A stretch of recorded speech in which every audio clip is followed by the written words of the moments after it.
Welcome to the School of Love, the place where miracles are normal.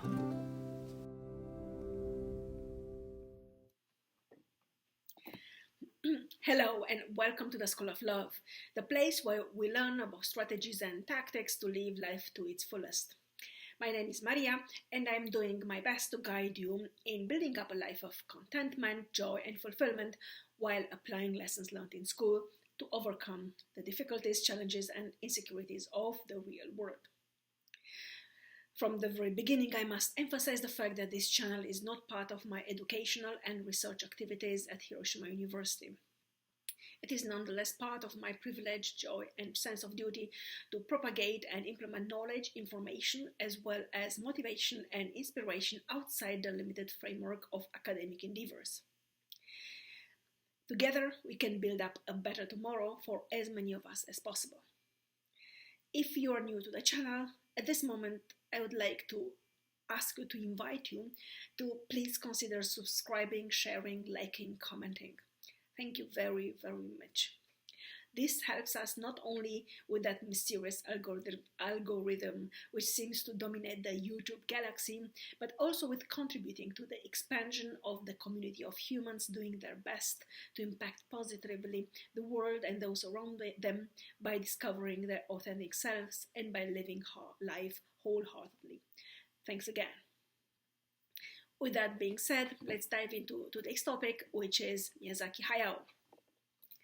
So Miyazaki Hayao is one of the most popular and most appreciated animation directors in the world or in modern history. He is also the co-founder of Studio Ghibli, again one of the most successful animation studios in history, comparable, I would say, with Walt Disney in the United States, but with the difference being that it is Japanese. So in this video, I'm going to deal with 6 topics. So starting with an introduction on what Studio Ghibli is, with a couple of general information, going on with biographical data related to Miyazaki Hayao, as well as major characteristics of his animation releases.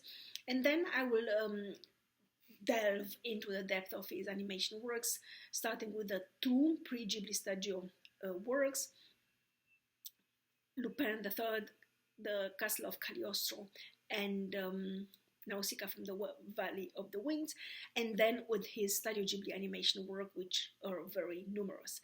And at the end, instead of conclusion, I will talk about the significance of Miyazaki's animation works and of the legacy he is leaving behind.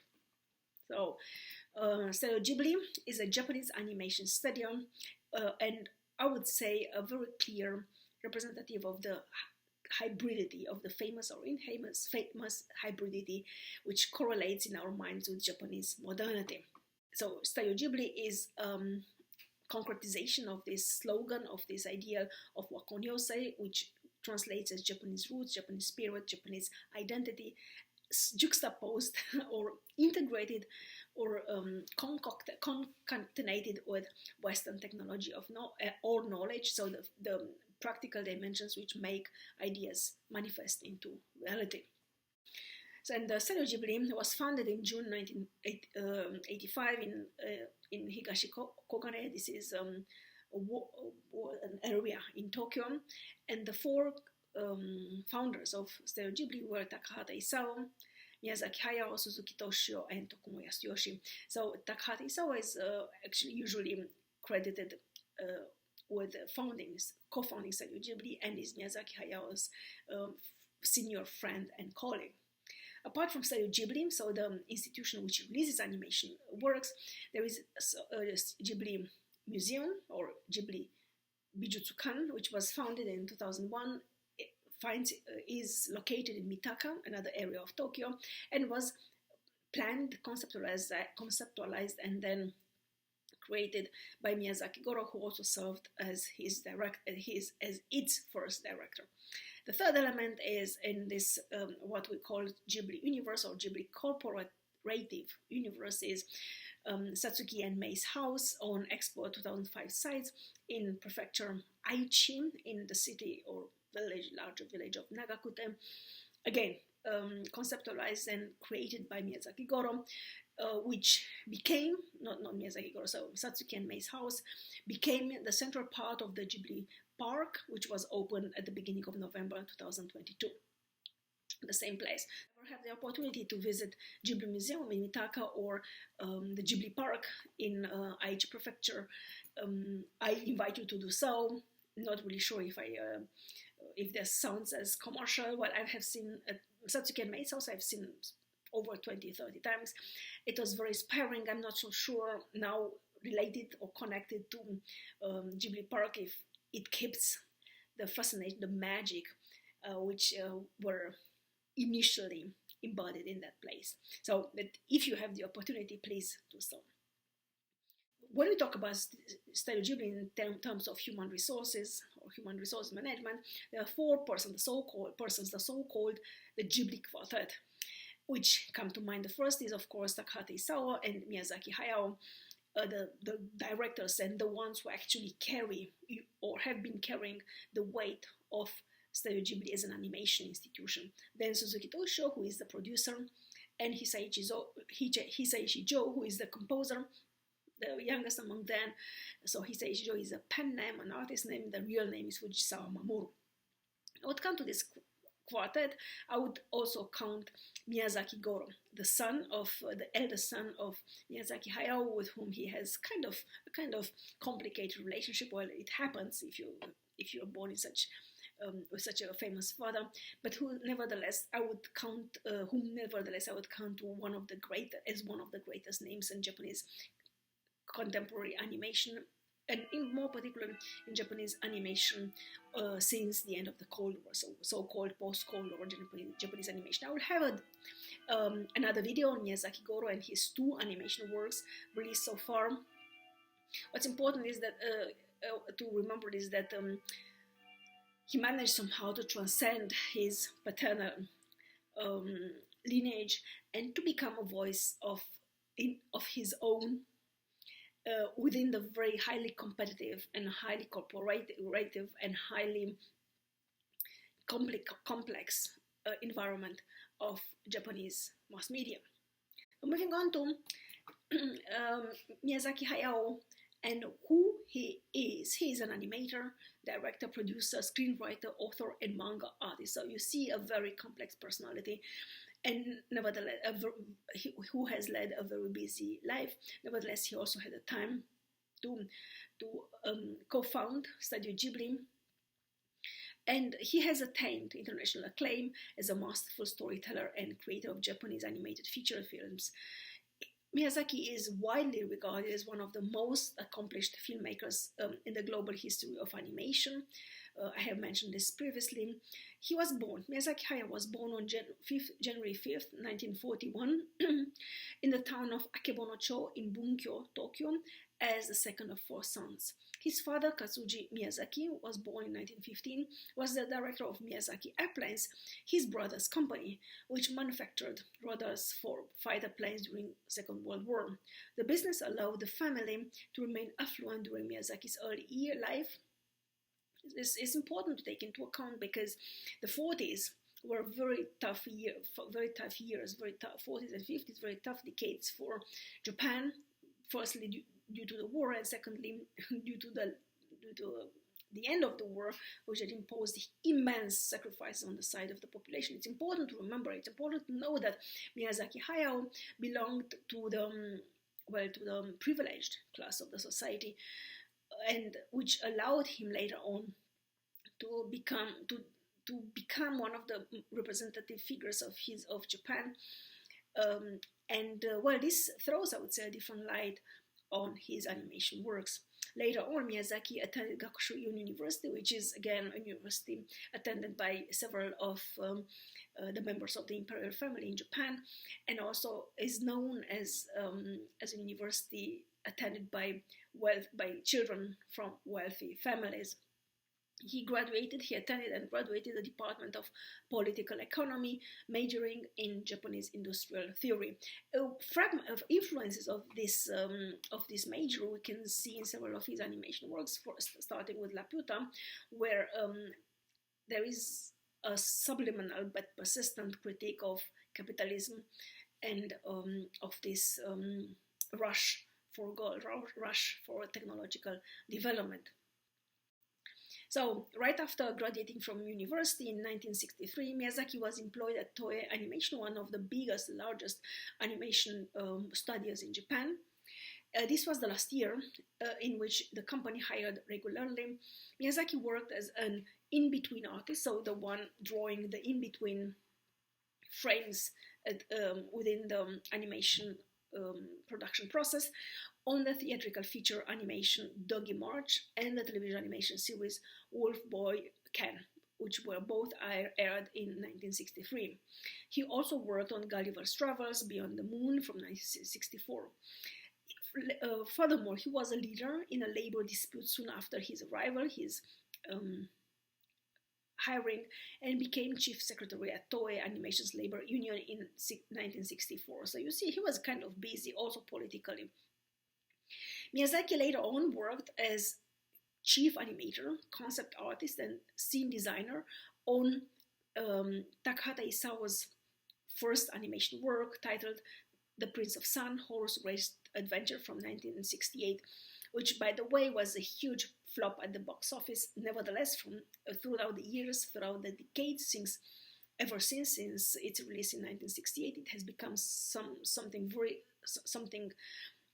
as a cult movie, and it has delivered at the time a decisive impact on Japanese animation, developing in the direction of becoming a serious genre or a serious medium, overcoming the limitations of a genre aimed at children and at toddlers. Throughout the films, I'm talking about The Prince of Sun, Horus Great Adventure, released in 1968. So throughout the film's production, Miyazaki worked closely with his mentor Otsuka Yasuo, whose approach to animation profoundly influenced Miyazaki's work. Directed by Takahata Isao, with whom Miyazaki would be continue to collaborate for the rest of his life, of his career and of his life, the film was highly praised and deemed a pivotal work in the evolution of animation, despite its initial failure at the box office and with audience. So audiences were simply not prepared to deal with such a revolutionary work of art. But this doesn't hinder the impact it had. It didn't diminish the impact it had on future animation works, as well as the appreciation of future generations towards the effort and the vision which emulated in The Prince of Sun, Horus Great Adventure. So the first animation feature released by Takahata Isao in 1968. When we refer to Miyazaki Hayao's animation works, again, there are two dimensions on which I would like to describe it. So the first dimension is aesthetics, what I call aesthetics. So generally speaking, Miyazaki Hayao's animation could be labeled as classic animation with an intense preoccupation for the bright side of life. He cares deeply, it's obvious, for detail in the faithful representation of reality and of life. Miyazaki Hayao employs beautiful colors which oftentimes beautify reality and transcend the questionable ugliness of life. This becomes obvious, for instance, in Totoro, My Neighbor Totoro, in which we can see actually the poverty of the 50s in Japan, second half of the 50s in Japan. We can see the poverty, we can see the abysmal poverty, but we can also see he's embellishing the negative sides of life by in My Neighbor Totoro, for instance, by highlighting the sense of community and the sense of solidarity, which are so prevailing in the countryside back then, were so prevailing in the countryside back then in Japan.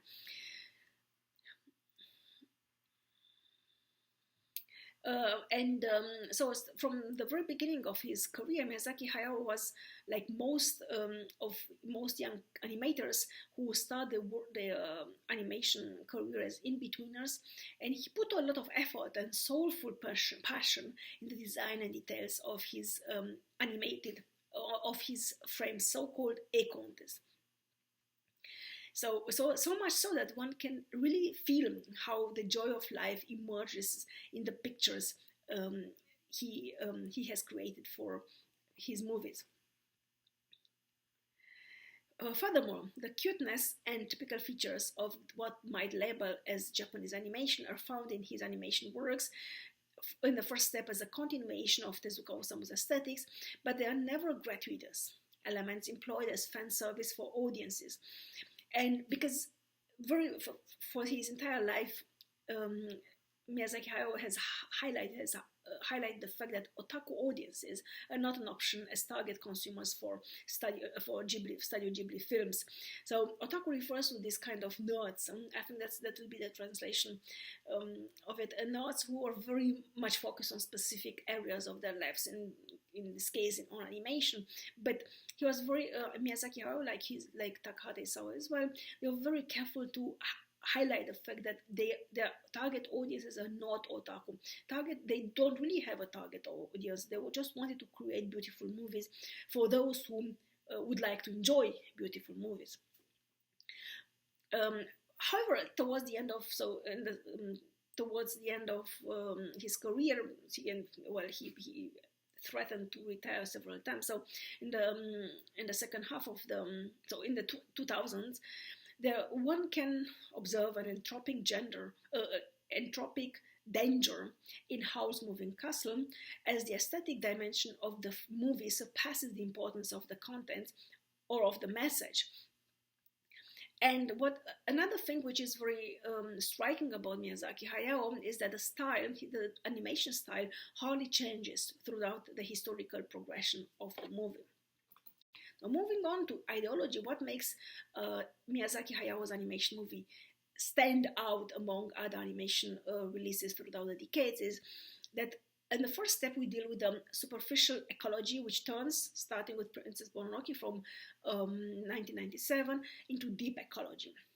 So what do I mean by superficial ecology? Superficial ecology refers to the vision of the human being controlling and coordinating the environment and therefore being able to harm it beyond repair. For instance, we can see this vision in Laputa, Castle in the Sky, or Nausicaa from the Valley of the Winds, both released by mid-1980s. However, since mid-1990s, Miyazaki moves towards a more profound understanding of the human being as embedded within the natural system. This would be one element, so superficial ecology, which turns gradually into deep ecology. The second element is the shoujo and the imagination of a new form of femininity, which transcends the Meiji ideal of Ryosai Kembo. So Ryosai Kembo is translated as good wife, wise mother, and has been regarded ever since as an idea of femininity. So good wife, wise mother, but in Miyazaki Hayao's animation work, we see this prototype of this symbol of shoujo. The female main character is usually a shoujo. Shoujo translates as young unmarried woman, and her core her core features is that her mental and emotional age surpasses by far her biological age, and she provides, or she showcases inner strength and self-determination. And a third element is pacifism, which is sometimes juvenile in its lack of realism. For instance, in The Wind Rises, the necessity to see war as a historical reality instead of denying its existence emerges powerfully, and the representation of war moves beyond pacifist wishful thinking and attempts at finding creative solutions to cope with its prevalence throughout history. So again, we have here an evolution from, like in case of superficial ecology, which gradually turns into deep ecology. In this case, we have an evolution from pacifism as a juvenile rebellion against the political powers at play in his youth, towards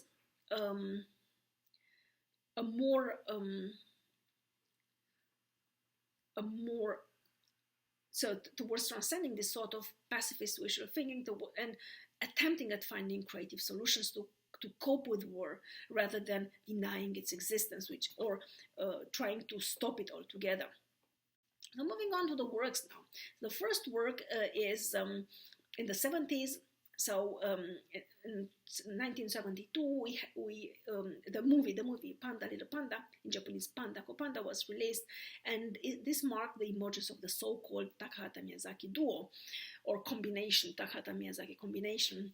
And well, 7 years later, we have Miyazaki Hayao's debut work, which is Lupin III, The Castle of Cagliostro, Lupin Sansei Kariaso no Shiro in Japanese. So what makes this animation work so special is not only that it's the first one released by Miyazaki Hayao, but so that it is a combination between, again, Wako Nyose, it's a combination between Japanese ideas, Japanese sense of reality, if you want, or sense of identity, and Western technology and knowledge. So it is a combination, yeah, it is a combination. It's an action adventure comedy based on monkey punches. This is a manga artist who has lived between 1937 and 2019. So it is based on a manga series, Lupin III, published by Monkey Punch between 1967 and 1969 in 14 volumes in weekly manga Action. And the main character in the Lupin III is Lupin is the grandson of Maurice Leblanc's gentleman thief Arsène Lupin, which was first published in 1905 in 7 novels and appeared throughout the years in 17 novels and 39 novellas, so short stories, throughout several decades. So it's a combination. So we have on one hand manga, animation, manga work of art, published by a Japanese manga artist in the second half of the 60s, and on the other hand, the main character of this manga works was was the grandson of Maurice Leblanc, of Arsène Lupin, who was so-called a gentleman thief, imagined by Maurice Leblanc. Is a French author of mystery novels, and he appeared first in a publication in 1905, and then in 17 novels and 39 short stories throughout the decades. So in Lupin III, The Castle of Cagliostro, the animation work directed by Miyazaki Hayao, we have at least two elements which will profoundly impact the further development of animation, not only Japanese. So the first one is Clarisse. This is the female main character, who appears as the prototype of future shoujo characters. As I said, I have mentioned briefly before, shoujo translates as young unmarried woman, and its main characteristic is that the mental and emotional age by far surpasses her biological age. And Clarisse, the first time we have this crystallized form of shoujo appears in Clarisse, not only in animation works, not only Ghibli works, but generally speaking, Japanese animation works. The second element is the visual experiments with depth. So up to that moment, up to 1979, when Lupin III, The Castle of Cagliostro, was released, so the movements on the screen were either from left to right or from right to left, from up to down and down to up. But in this movie, for the first time, movements, it was experiment with the idea of movement, of depth, so that movements could take place from background to foreground, or vice versa, from foreground to background. And this had a very strong influence on Disney animation, particularly on the Hunchback of Notre Dame from 1996, which was based on Victor Hugo's eponymous novel, The Hunchback of Notre Dame, or in French, Notre Dame de Paris, which was published in 1831. Now I'm slowly coming to the masterworks, or the breakthroughs. And the first one among them is Nausicaa from the Valley of the Winds, or in Japanese, Kaze no Tani no Nausicaa, which was released in 1984. This is not a Ghibli work. This is it's an animated epic science fiction fantasy adventure movie which lasts 111 minutes, and it is based on a part of the 7-volume manga by Miyazaki Hayao himself, published in Animage from February 1982 until March 1994. The music was composed by Hisaishi Joe for the first time. It is located, the movie Nausicaa from the Valley of the Winds is located in a post-apocalyptic world, and it explores the reinvigoration of nature and the struggles of humanity to survive. Again, very important is the fact that it delivers a Marxist vision of the world with class struggle and alienation from nature in the pursuit of technological progress, new sources of raw materials, which had led, in fact, to the near destruction of the human world. And you see, this is a theme we'll see again throughout Miyazaki's animation works. So it's important to understand that this is a Marxist vision of the world. It's not necessarily good or bad. It's just it's the way Miyazaki chooses to portray a post-apocalyptic world and the historical events which had led to it. So Nausicaa from the Valley of the Winds stands out due to fine character design and vibrant landscape, and announces further developments, which will be the landmark for animation works released by Studio Ghibli. It was produced, surprise, surprise, by Takahata Isao, who had a technocratic vision of the artistic project with clear deadlines and work schedules, which in fact were maintained loosely and with particular consideration for the final product as a conglomerate of ideas and images. And this is a very different way of approaching animation works. Like Miyazaki Hayao, rather, he doesn't really have an idea from the very beginning, but he just publishes. He just keeps on drawing, and then the final product will stand up somehow. Takahata Isao, on the other hand, is a technocrat, so to say. Yeah? He has a vision. He has an initial vision, and then he builds up a plan to fulfill that vision. It's a very different approach. So Takahata Isao's approach is very much more Western oriented in comparison to Miyazaki Hayao. And now we're coming to the first Ghibli studio, the first animation work released by Studio Ghibli and directed by Miyazaki Hayao, which was Laputa's Castle in the Sky, or Tenko no Shiro Laputa in Japanese. It's an animated steampunk fantasy adventure movie, one of the most iconic animation production in the history of the genre, and lasts 124 minutes. The plot involves a young boy and a girl attempting to keep a magic crystal from a group of military agents while searching for a legendary floating castle, and combines elements of deep ecology and technology critique or awareness while bringing into focus the gender issue and the military problematic. So you see very, very deep going problems being discussed or being displayed or being represented in animation works. So what does steampunk refer to? Steampunk,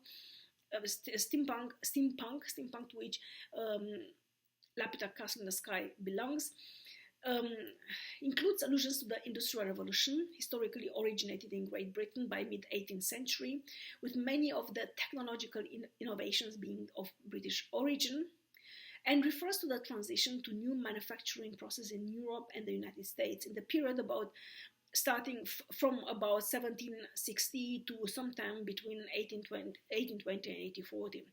This transition included going from hand production methods to machines, new chemical manufacturing and iron production process, the increasing use of steam power and water power, the development of machine tools, and the rise of the mechanized factory systems.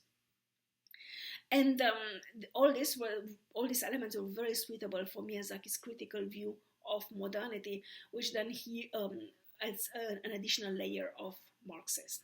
Next animation work, My Neighbor Totoro, was part of a double release with The Grave of the Fireflies under the direction of Takahata Isao, both of them released in 1988.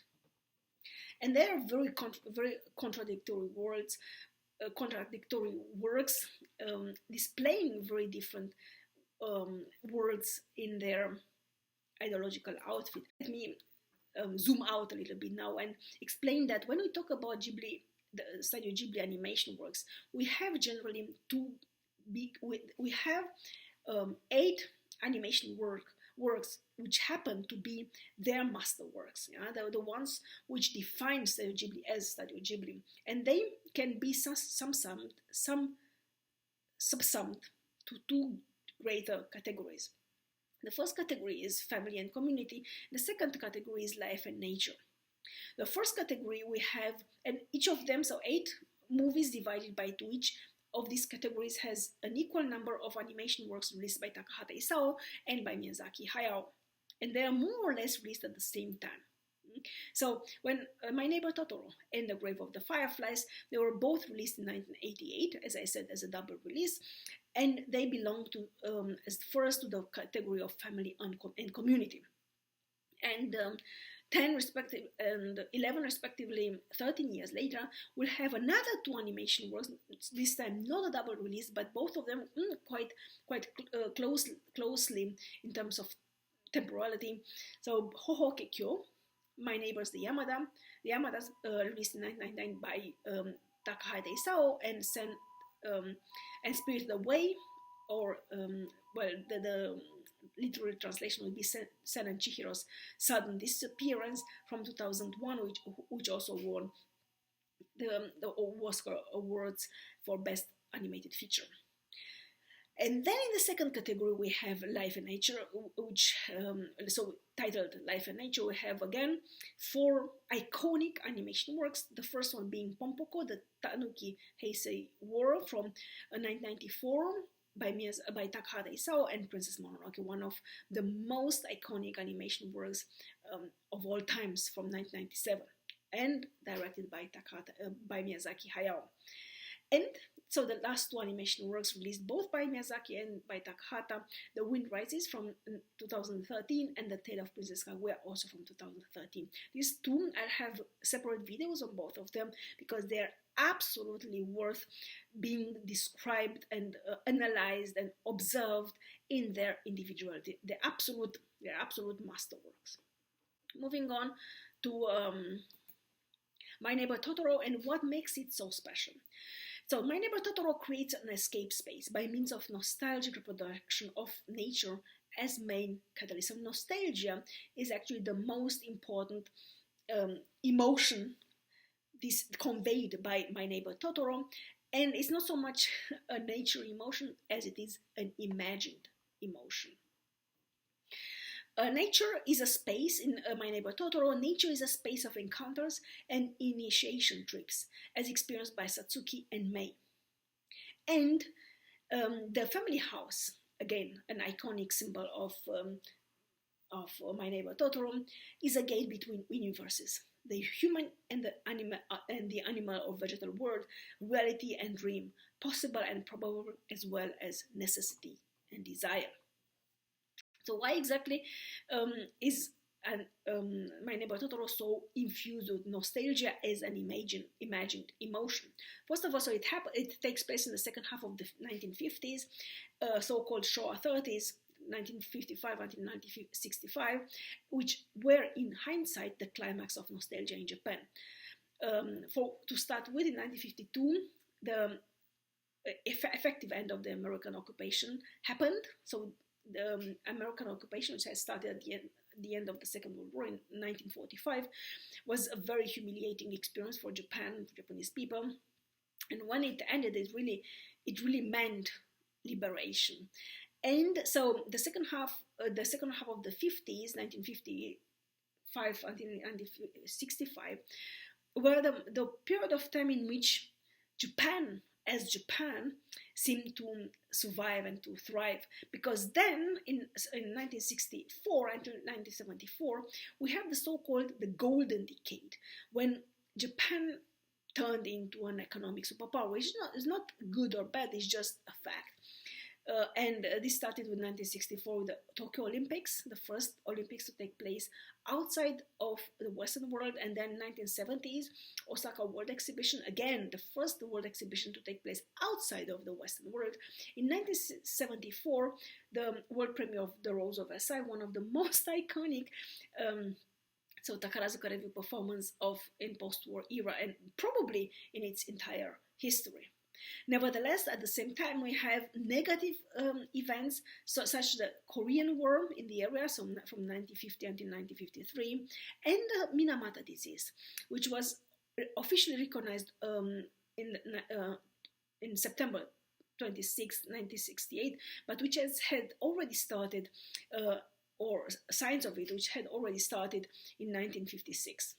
And then there was the Vietnam War, so these were historical events which threw their own shadows over this period of time as being the hindsight, the climax of nostalgia in Japan. So the Vietnam War from 1955 until 1975, as well as the first oil crisis created by the OPEC countries in 1973.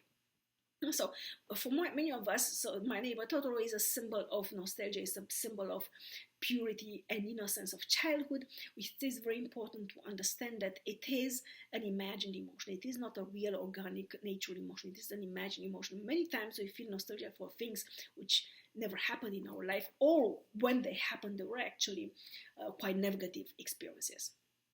Moving on to the next animation work released by Miyazaki Hayao, which is Kiki's Delivery Service, and an iconic movie in terms of the fact that it displays femininity and rites of passage typical for feminine characters or feminine individuals. It is a coming-of-age fantasy movie lasting 103 minutes. It is based on the eponymous novel published in 1985 by Kadono Eiko. At the same time, it is an animated Bildungsroman, or in English, a novel of formation, centered on Kiki's adventures, emotions, and doubts in the process of fulfilling her duty as a witch, to leave her parents' house at the age of 13 and to spend 1 year far away. We have many elements of magical realism and alternate reality in a creative game with the limitations of animation, or animation as a medium. The background is constituted by European landscapes and cityscapes, and as I have said earlier, Kiki's Delivery Service is a movie describing or portraying rites of passage, the confrontation with the unknown, and friendship as a gate towards self and others. A very cute animation work, and also very impactful in terms of how it displays femininity and how it displays this coping with one's budding femininity. The next animation work, Porco Rosso, is part of several experiments pursued by Studio Ghibli in the 90s. Which included also experimenting with hiring younger animators or younger directors. So Porco Rosso is an animated comedy adventure movie based on The Age of the Flying Boat, published in 1989, which was a 3-part or 15 pages watercolor manga by Miyazaki himself.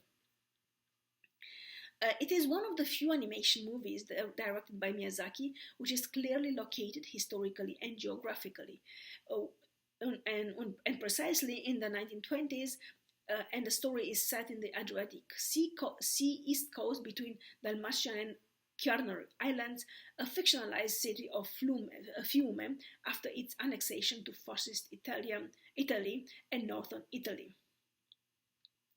The animation movie describes or deals with economic hardships, the rise of fascism, the ambivalent attitude towards USA.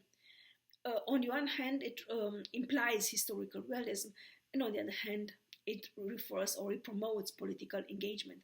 And historically speaking, so this animation movie was released in 1992, and historically speaking was influenced, or which relates to the outbreak of war in former Yugoslavia from 1991 until 2001, and particularly the siege of Dubrovnik on October 1st, 1991 until May 31st, 1992. And indeed, from this perspective, this particular historical context has given the animation movie a more serious tone, turning it into a reflection on war and the humans living in times of war. In Porco Rosso, we also have various references to the aviation industry, such as the Italian aircraft manufacturers Caproni and Piaggio. And if you can have a look at the Caproni CA 309 light reconnaissance aircraft is known under the name of Ghibli, so this is a kind of inside joke. And Marco Pagod, the name of the main character, is a homage to the Pago brothers, pioneers of Italian animation. Nino and Tony Pagod were the authors of the first Italian animated feature film I Fratelli Dinamite, the Dynamite Brothers, published in 1949. Tony's sons, Marco and G. Pagod, were Miyazaki's collaborators in the production of famous Detective Holmes, a television animation series released between 1984 and 1985 in 26 episodes. So you see this intertwining of reality and fantasy in animation, Miyazaki's animation works, as well as his very clear adherence to specific political vision. Now we're going to move to the next masterwork, which is Princess Mononoke, and which falls under the category life and nature, but also this interplay between ecology and the epic of life. The Mother of Gods goes hand in hand with the devastation of nature by means of human progress and technology as well, is in fact the foundation on which the significance of human life, unique in its transscience and beautiful in its transcendence, emerges and thrives. So the most important reply on the most important line in the movie appears somewhere at the middle of the movie and refers to this and is said by Ashtaka towards Sun when he tells her, "You're beautiful, live." So in Japanese is "Sonata wa utsukushi, ikiro." And in Princess Mononoke, the environmentalist propaganda serves as a pretext to explore the world of spirits and their relationship with the humans. So moving on to so-called non-conformist feminist saga, 2 years after Hohokekyo, My Neighbors and Yamadas, Miyazaki publishes his own view or releases an animation movie with including his own view on modern or late modern families in Spirited Away, or with a more authentic translation being Sen and Chihiro's Sudden Disappearance, Sento Chihiro no Kamikakushi. And clearly in Spirited Away, the dissolution of the traditional Japanese family or family ideal, as implemented by Meiji technocrats and heavily promoted by the post-war Japanese consumption society, becomes very, very clear. And childhood is experienced more often than not as merely the product of a merchandise introduction between what Julia Kristeva has called in 1974 the imaginary chaos and their symbolical order, preparing the self for the confrontation with the real. So childhood is not really respected in its temporal delineation, but is once again merchandised and marketed. And in this movie, we see very clearly how Chihiro, in order to save her parents, and so we have a very clearly example of a parentified child, she acquires lessons in hard work and humility as necessary rites of passage. And the way they are portrayed, the way they are described in the movie is absolutely heart-warming, and delivers some important lessons for grown-ups as well on how to tackle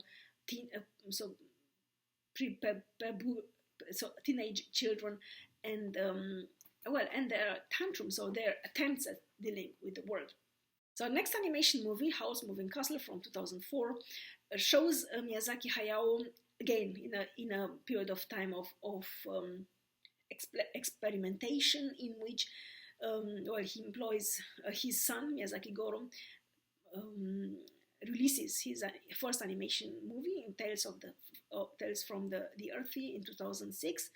But at the same time, they also experiment with younger animation directors who do not belong to the family, like Morita Hiroyuki, who has directed the movie The Return of the Cat, released in 2002 by Studio Ghibli.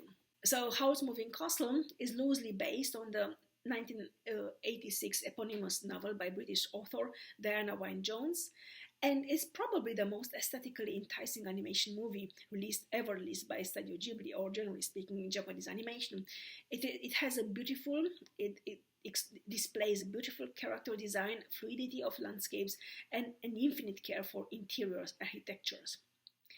But the superficiality of the plot and of the character's development delivers no depth and no credibility, and instead only kind of flashy popularity. We see in Sophie, the female main character, what might be labeled as reverse shoujo. I don't want to say too much so that I don't spoil too much of the character. And Howl is a typical representative of the so-called confused masculinity. Both characters, nevertheless, belong so embody the so-called crisis of identity in late modernity, and Miyazaki's famous or infamous pacifism sounds rather like bitterness instead of practical solutions. So war appears for him. So more and more he seems to approach war as an inescapable reality, rather than something to be eradicated, something to live with, rather than something to try to eradicate. And then we have Ponyo on the Cliff from 2008. Which is clearly an animation work moving towards new directions, and it belongs to the group together with the Burroughs Arietti. It belongs to animation works announcing a new development in Studio Ghibli. So Yonebayashi Hiromasa, who was the director of the Burroughs Arietti, seemed to be the new director they needed. Unfortunately, a couple of years later, he did eventually leave and created his own studio Panak. So, Ponyo on the Cliff is an animated fantasy film, and the plot centers on a goldfish named Ponyo who befriends a 5-year-old human boy, Sosuke, who wants to become a human girl. So the innocence and cheerfulness of a child's universe was inspired by Miyazaki Goro when he was 5 years old. So probably there was some sort of internal work going on between the two of them, because reportedly Miyazaki Goro has a very strained relationship with his father, or vice versa. Ponyo's name is an onomatopoeia based on Miyazaki's idea of what a soft, squishy softness sounds like when touched. It has hand-drawn animation, with Miyazaki intimately involved with the hand-drawn animation itself. He preferred to draw the sea and waves himself, and enjoyed experimenting with how to express this important part of the film, which is the aesthetic representation of the movie. Now, finally, we get to The Wind Rises, which might be labeled as Back to the Roots, or might be labeled as belonging to the category of animation Back to the Roots, to which also The Tale of Princess Kaguya belongs, by Takahata Isao. The Wind Rises, emblematic for the fact that discursive products negotiate by means of cultural production and perception, nostalgia, ambivalence, and historical belonging, which become the main parameters in the process of reconstructing the past as a repository of emotional energy and social cultural role models beyond economic political compulsions. War is more than simply an additional dimension of evil transgressing the limits of time and space, resulting in the revitalization of the past via cultural artifacts praising technology, human bonding, and nature, thus creating social cohesion and mutual acceptance among individuals living in the here and now. So you see this progress towards accepting war as part of our lives rather than doing one's best to reject it. So, and this comes probably with a sort of of maturity in addressing human life. And the prevalent, most almost obsessive message in The Wind Rises is that life is the most important asset one possesses and could ever possess. And this comes highlighted at the very end, in the last line of Horikoshi Jiro, the main character wife. Well, she has died, and from the netherworld, she tells him "Anata ikite," which is the translation would be "Live, my love." And it's a niho of the former Sonatawa Utsukushi Ikiro. So the line in the middle of the movie, The Princess Mononoke, uttered by Ashitaka, who was very, very badly hurt, almost fatally hurt, towards San, who will eventually rescue him. Coming to a conclusion, so the significance of the animation movies released by Miyazaki Hayao. It's important to see them in the larger context of animation movies released by Studio Ghibli. For instance, the relationship between the movie Pompoko, the Heisei Tanuki War from 1994, in which the necessity to live one's life at its fullest and to move continuously with the flow of history was slightly humorously displayed within the ethnocentric framework of the Tanuki community's destruction by means of human progress and technology. So this was Pompoko. But at the same time, Princess Mononoke from 1997, the mother of gods goes hand in hand with the devastation of nature by means of human progress and technology as well, but is in fact the foundation on which the significance of human life, unique in its transscience and beautiful in its transcendence, emerges and thrives. So beyond ecological propaganda, we have to see this message of life as being the most important asset one possesses and could ever possess. An important metaphor in Miyazaki's animation works is the metaphor of flying. In the first phase, flying as liberation and survival strategy was based on the existential model paradigm promoted by Antoine de Saint-Exupéry. This is a French writer and aviator who lived between 1919 and 1944. He's most famous for having penned The Little Prince, Le Petit Prince, in 1943.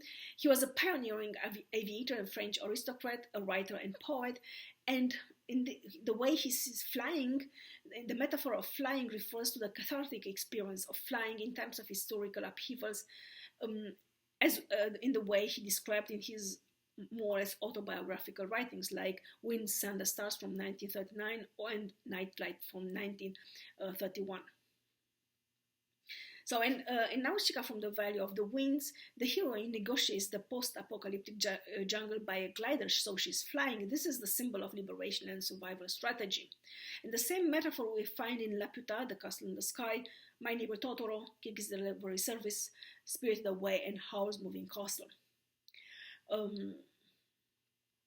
And in Porco Rosso, flying becomes a mediation for Miyazaki's vision and definition of masculinity and masculine role models for apathetic middle-aged men by early 1990s in Japan. So immediately after the crash of the bubble economy at the beginning of the 90s, there was a huge sense of loss and a huge sense of lack of orientation. Well, it still lasts nowadays. And nowadays, Miyazaki did his best in Porco Rosso to show that there is a life after failure, that failure is part of human life, and we have to move beyond and beneath failures in order to find our own selves. And furthermore, in animation movies released by Miyazaki Hayao, there is this sense that there is this effort to portray the responsible, self-aware citizen who becomes able to live in the present and to respect life as the most precious asset one possesses and could ever possess. Thus, instead of waging a holy war for peace, which will not leave a single stone in its place, it is maybe sometimes more constructive to regard, at least for the moment, war as an inevitable, necessary evil to accompany our lives and to accept it as such. So, so this appears in the last movie, The Wind Rises, where so when flying is a metaphor for life itself, and in opposition to that, war as an inevitable but necessary evil is what comforts life its beauty and its value as the element which might end it at any moment. So in this video, to wrap up the entire video, in this video, I have delivered several information, several data about Studio Ghibli, and then biographical data related to Miyazaki Hayao. I have explained major characteristics of his movies in terms of ideology and aesthetics, and then I have explained in chronological order animation movies released by Miyazaki Hayao, both before Studio Ghibli was founded and afterwards.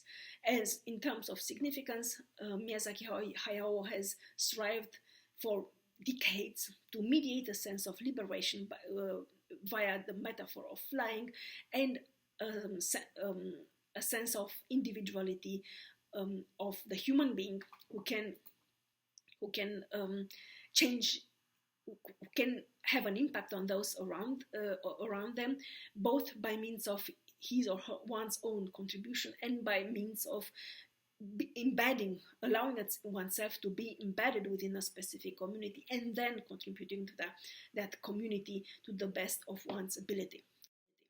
So that would be it for today. Thank you for listening. Thank you for joining me today, and I'm looking forward to welcoming you very soon again. Love and peace to you all.